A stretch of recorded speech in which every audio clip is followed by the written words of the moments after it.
Real story is your brain. How are you fused to it? How are you understanding it, how it works?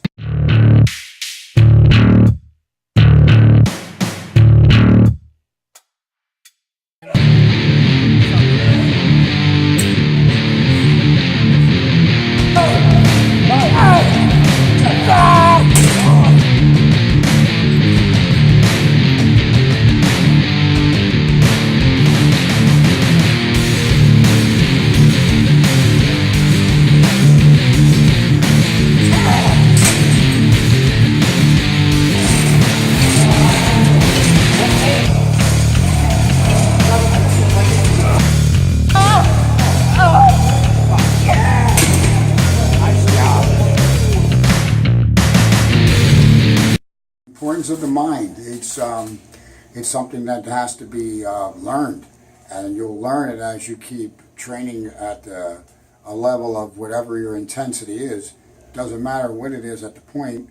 The real story is your brain. How are you fused to it? How are you understanding it, how it works? And when you train, that is an important part of training, of getting the maximum out of your workouts.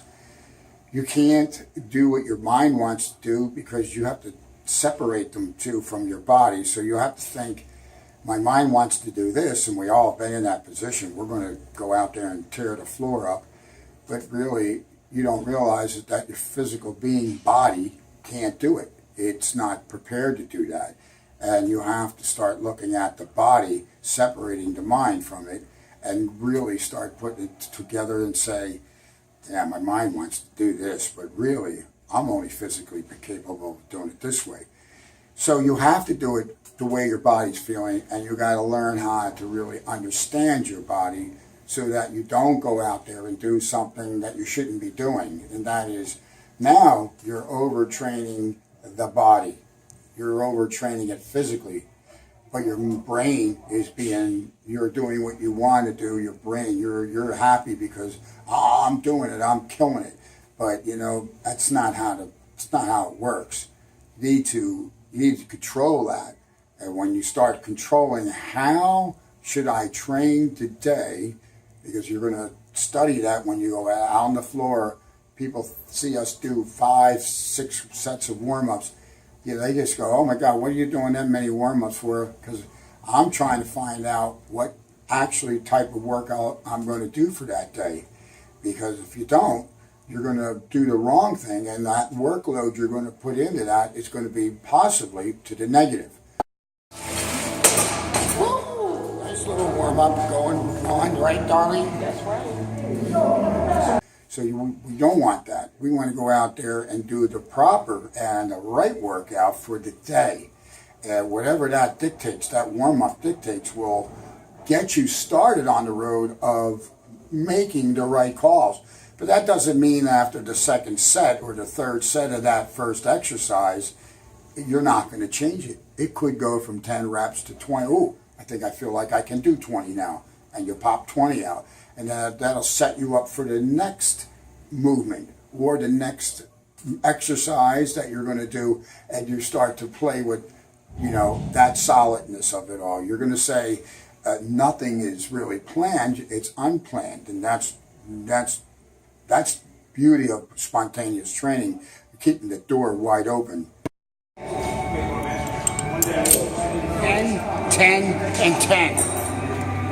10, pull the pin, 10, pull the pin, 10, pull the pin.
when you're training like this, there's a saying that your mind is the cause, and the body is the effect.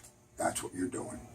So when you play and think that way, your workouts will be 100 times more productive because you're doing the right thing for what your physical body is in.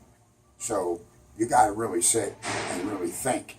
Not that much, but it's like you got to think about it when you're starting to warm up and do something. Warm up with this in mindset, and you'll get the perfect workout.